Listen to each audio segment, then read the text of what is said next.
बिस्मिल्लाहिर्रहमानिर्रहीम, अस्सलाम वालेकुम नाज़रीन। आप यूट्यूब चैनल देख रहे हैं, मैं इमरान खान हूँ। अब एक नया शोशा छोड़ा जा रहा है कि फरवरी का आखिरी हफ्ता और मार्च का पहला हफ्ता ये इमरान खान साहब के लिए बहुत ज़्यादा ख़तरनाक हो सकते हैं और ये फैसला कुन हफ्ते हो सकते हैं। वैसे अपोजिशन ने अगर तहरीक अदम एतमाद लेकर आनी है तो फिर उन्हें जहांगीर तरीन का पूरा साथ चाहिए होगा और जहांगीर तरीन को पूरा साथ चाहिए होगा अपने करीबी साथियों का। इमरान खान साहब को इतनी पॉलिटिक्स तो समझ आ गई है कि किस वक्त किस आदमी को क्या दिया जाए, तो वो जो हरकत करने वाला है वो नहीं करेगा। जहांगीर तरीन का सारा मामला कोई इमरान खान को हटाने का नहीं है, वो हटाना भी नहीं चाहते। किसी और पार्टी को भी उन्होंने ज्वाइन भी नहीं किया, करेंगे भी तो वो इलेक्शन नहीं लड़ सकते क्योंकि वो खुद तो ताहयात उनकी नाअहली है और वो वापस नहीं हो सकती। तो ऐसी सूरत में जहांगीर तरीन सिर्फ और सिर्फ अपने कारोबार, अपना बिजनेस और जो उनके ऊपर केसेस हैं इन मामलात को टैकल करना चाहते हैं। मनी लॉन्ड्रिंग के संगीन इल्ज़ामात हैं उन पर और उनके बेटे पर। शहबाज शरीफ साहब के मुकदमे से मिलता जुलता मुकदमा है। शहबाज शरीफ साहब का तो बहुत क्लैरिटी है मुकदमे के अंदर। यहाँ तो बंदे पकड़े गए हैं, छोटे छोटे अकाउंट होल्डर्स हैं, बेचारे गरीब लोग, उनके अकाउंटों में अरबों रुपए आ गए हैं। ये तो बहुत क्लियर हो गया है। उधर जहांगीर तरीन साहब के मामलात भी मुख्तलिफ नहीं हैं और वो ये चाहेंगे कि उनको कुछ रिलीफ इमरान खान साहब की हुकूमत दे और वो उसी के लिए मुलाकात करेंगे जिससे भी करेंगे। एक बड़ी और अहम खबर मैं आपको बताता हूँ और इसके ऊपर मैं काम कर रहा हूँ पिछले काफ़ी दिनों से। आने वाले दिनों में मैं आपको नाम भी बताऊँगा जब सबूत मेरे पास आ जाएंगे। लेकिन खबर मेरे पास ये है कि एक मीडिया हाउस का ऑनर है, मालिक, और ये अगर वो सुन रहा है तो उसको पता है कि मैं उसी के बारे में बात कर रहा हूं। एक मीडिया हाउस है पाकिस्तान में, उसका मालिक है और उसने सीआईए के लोगों से मुलाकात की है। सीआईए के लोगों से मुलाकात के बाद वो अमेरिकन कॉन्सुलेट में मुलाकात के लिए गया है। वहां से उसने इंस्ट्रक्शंस मजीद हासिल की हैं। इस शख्स को बहुत बड़ी सपोर्ट भी दी जा रही है। कुछ अर्सा पहले ये बैरून मुल्क दौरा भी करके आया था और अब इसी मीडिया ऑनर को, मीडिया हाउस के मालिक को देखा गया कि ये फौरी तौर पे कराची जाता है, वहाँ पे ये जरदारी साहब से मिलता है। यही मीडिया ऑनर जो है ये शहबाज शरीफ साहब से भी मिला, यही मुस्लिम लीग काफ की क़यादत से भी मिला और बाकी लोगों से भी मिल रहा है। तो ये एक पूरा प्लान है। इमरान खान साहब जो चाइना और रशिया के करीब होते चले जा रहे हैं, अब अमेरिका को एक आंख नहीं भा रहे। सीआईए ने अपने लोगों को मुतहरिक कर दिया है। यही जो मीडिया ऑनर है उसने मुख्तलिफ मीडिया पर्सन्स के दरमियान एक कोऑर्डिनेशन कायम की हुई है और बहुत सारे ऐसे सहाफ़ी जो एंटी इमरान खान हैं, जब बाकी पॉलिटिकल पार्टीज़ के बेनिफिशरीज हैं, उनको भी अपने पास इकट्ठा किया हुआ है। ये शख्स दिन रात इसके ऊपर काम कर रहा है, सीआईए के लिए काम कर रहा है, अमेरिका के लिए काम कर रहा है और अपोजिशन को इसने यकीन दिलाया है कि हर किस्म की बैरूनी सपोर्ट आपको मैसर आएगी जो आप चाहेंगे। यानी फैटफ के अंदर पाकिस्तान को दबाव डाला जा सकता है। आलमी सतह पे ऐसी रिपोर्टें आ सकती हैं जो पाकिस्तान के लिए परेशान कुन हो। ऐसे सर्वेज आ सकते हैं जो जिसमें लगे कि पाकिस्तान बिल्कुल ही बर्बाद हो गया, कुछ पल्ले नहीं रहा। बहुत सारी चीज़ें ऐसी हो सकती हैं जो इमरान खान पे प्रेशर डालेंगी, फिर मीडिया टैक्टिक्स अलग चलेंगे। तो ये एक मीडिया हाउस का ऑनर है और वो ये गेम कर रहा है। आने वाले दिनों में ये चीज़ और क्लियर हो जाएगी। मेरी इंफॉर्मेशन के मुताबिक प्राइम मिनिस्टर ऑफ पाकिस्तान को इसके बारे में आने वाले दिनों में ब्रीफिंग दी जाएगी और बताया जाएगा कि ये कौन शख्स है और क्या कर रहा है। रशिया के दौरे से पहले और दौरे के फ़ौरन बाद ये बड़ी अहम एक्टिविटीज़ कर रहे हैं। यही शख्स कुछ और ग्रुप से भी मिला है, कुछ एमएनए से भी मिलने की कोशिश कर रहा है ताकि तहरीक अदम एतमाद के अंदर अमेरिकन इन्फ्लुएंस और उनका पैसा जो है उसको इस्तेमाल किया जा सके। तो अब काफ़ी चीज़ें मेरे ख्याल में मैंने बता दी हैं और आने वाले वक्त में मज़ीद क्लैरिटी इन चीज़ों के अंदर आ जाएगी।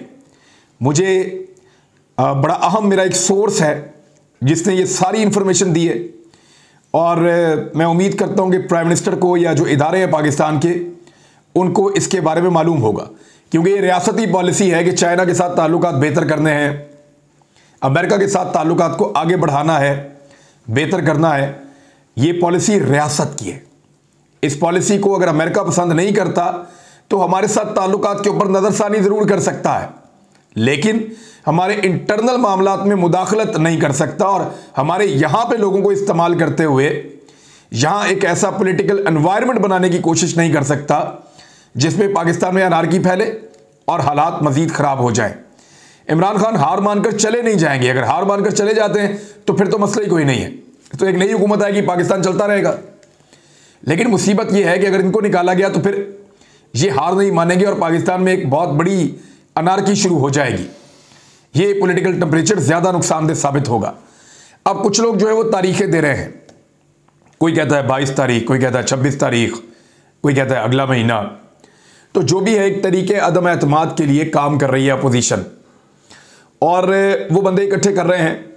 इत्तेहादी जमातों ने उनको ठेंगा दिखाया, फिलहाल ये तो हुआ है।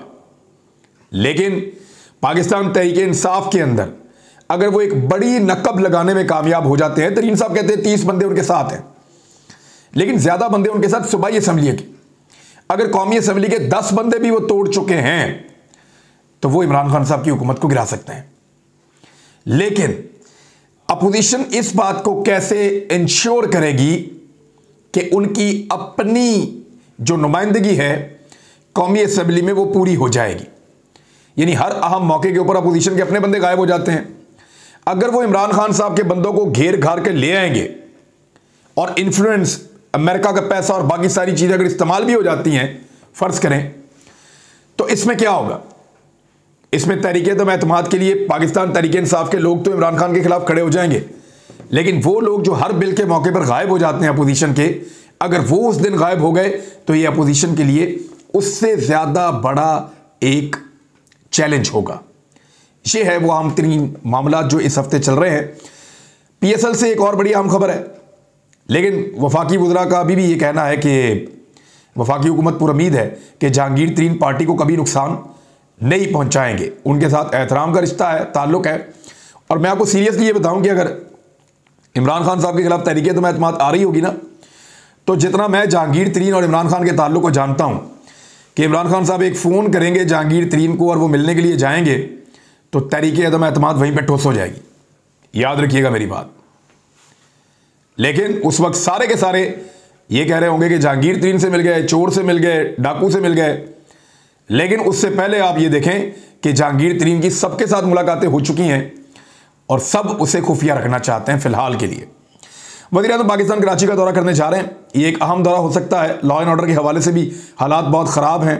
ख़ासतौर पे हमारा बड़ा प्यारा एक दोस्त है तारिक मतीन साहब, उनके भाई अतर मतीन का वहाँ कत्ल हुआ है और वो एक हीरो है, एक शहीद है, जिसने देखा कि लोग डकैती कर रहे थे, उसके पास हथियार नहीं था, उसने अपनी गाड़ी ले जाके बीच में मार दी और उन डाकुओं ने गाड़ी पे फायरिंग कर दी। 3 गोलियां उन्हें लगी हैं, 2 कॉल पुलिस वालों को मिले हैं। अब पुलिस ये क्लेम कर रही है कि वो डाकुओं के बहुत करीब पहुंच गए हैं और बहुत जल्दी गिरफ्तार कर लेंगे। तारिक मतीन ने कॉल दी है कि वो एहतजाज करेंगे, हर लेवल तक जाएंगे, अकेले भी होंगे फिर भी मुकाबला करेंगे, लेकिन उनको इंसाफ चाहिए, उनको उनके भाई के कातिल चाहिए, वो उनको सजा दिलवाना चाहते हैं।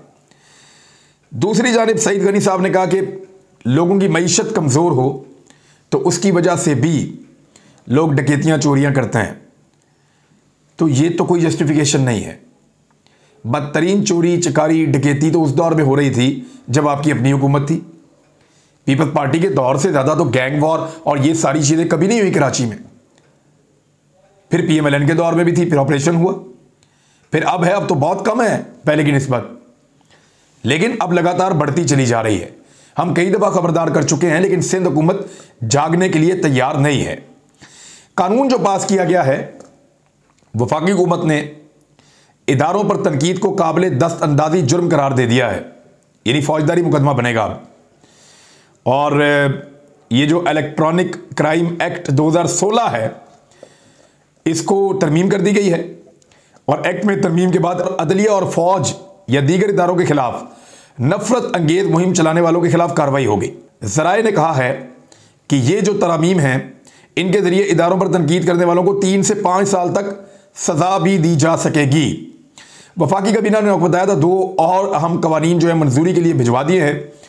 और पहले कानून के तहत पार्लियामेंटेरियंस को या वज़रा को इलेक्शन कैंपेन में जाने की इजाज़त मिल जाएगी, जबकि दूसरे कानून के तहत सोशल मीडिया पर लोगों की इज्जत उछालने को काबिल ताज़ीर जुर्म करार दे दिया गया है।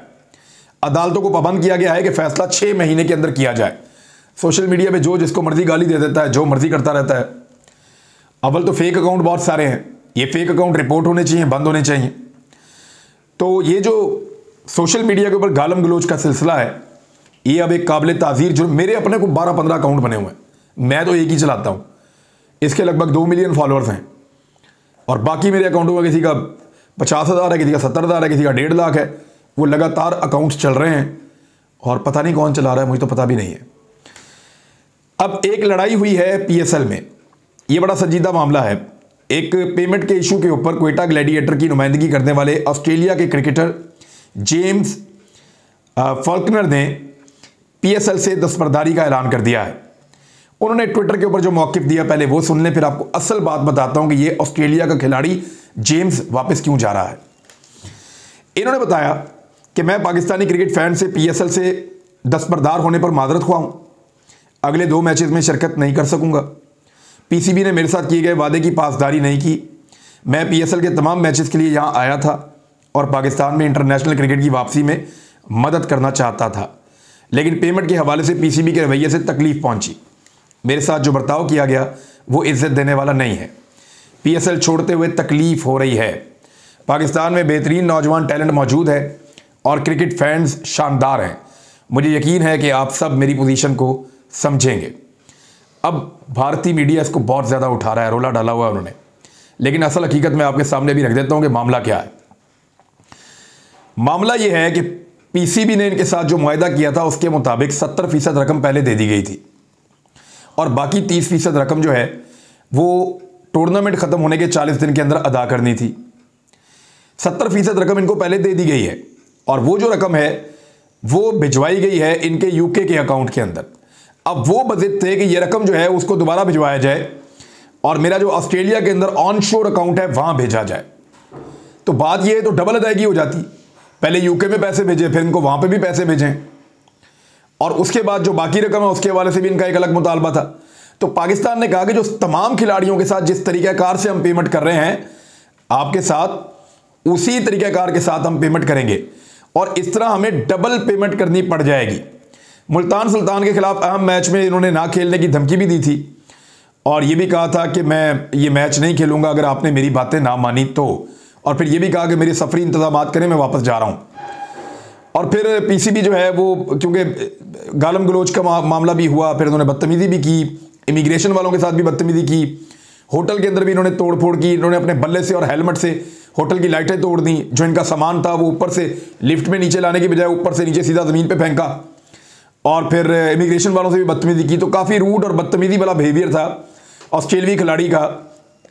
लेकिन अगर हम मेहमान नवाजी का मुजाहरा ना करते या हमारा कोई पाकिस्तानी प्लेयर्स ये हरकतें करता वहाँ बरतानिया में या ऑस्ट्रेलिया में, तो वो जेल चला जाता। लेकिन हमने मेहमान नवाजी के तमाम तकादे पूरे करते हुए इस खिलाड़ी को जेल में नहीं डाला। ये हमारी मेहमान नवाजी थी कि हमने इसका एहसास किया है। हम बाकी खिलाड़ियों को भी वेलकम करते हैं, सबको प्यार करते हैं, लेकिन पीसीबी ने अब फैसला किया है कि आइंदा के लिए पाकिस्तान जो क्रिकेट लीग है पीएसएल, पाकिस्तान सुपर लीग, उसके अंदर इसको शामिल नहीं किया जाएगा। आइंदा के बाद ये खिलाड़ी पाकिस्तानी लीग के अंदर शामिल नहीं होगा, इसको कभी भी उसका हिस्सा नहीं बनाया जाएगा, ये तय कर लिया गया है। एक अच्छी खबर भी है, मैं क्विकली आपको दे देता हूं कि यूरोपीय यूनियन की सफीर बराए पाकिस्तान एंड्रोला कामिनारा ने कहा है कि यूरोपीय यूनियन पाकिस्तानी बरामदात का सबसे बड़ा दरामद कुनिंदा है। यानी पाकिस्तान जो अपनी बरामदात करता है उसका 35% जो है वो पाकिस्तान भेजता है अपनी इधर यूरोपीय यूनियन में, फिर पाकिस्तान 16% अमेरिका में भेजता है। चाइना जिसके साथ पाकिस्तान के बड़े अच्छे और शानदार ताल्लुकात हैं उसको 6% भेजता है। रशिया को हम कुछ भी नहीं भेजते, बहुत ही कम है। तो हमें सेंट्रल एशिया, रशिया, चाइना और इधर आसपास के ममालिक में अपनी बरामदात को बढ़ाना होगा। जितनी हम बरामदात बढ़ाएंगे उतना पाकिस्तान तरक्की करेगा और आगे बढ़ेगा। हमें देखना है कि यहाँ के लोगों को किन चीज़ों की ज़रूरत है जो हम पैदा कर सकते हैं और वहाँ पहुँचा सकते हैं, तो इस तरीके से हम अपनी बरामदात को बढ़ाएंगे। तिजारत, टेक्नोलॉजी, साइंसी डेवलपमेंट और बहुत सारी चीज़ों पे जब हम काम कर रहे होंगे तो मुझे उम्मीद है कि पाकिस्तान की बरामदात यूरोपीय यूनियन की तरह बाकी दुनिया के अंदर भी बढ़ती चली जाएंगी। तो ये एक अच्छी खबर थी, मैंने आपके सामने पेश कर दी है। बाकी खबरें इंशाल्लाह अगले वीलॉग में। अब तक के लिए इतने, अपना ख्याल रखिएगा। अल्लाह हाफ़िज़।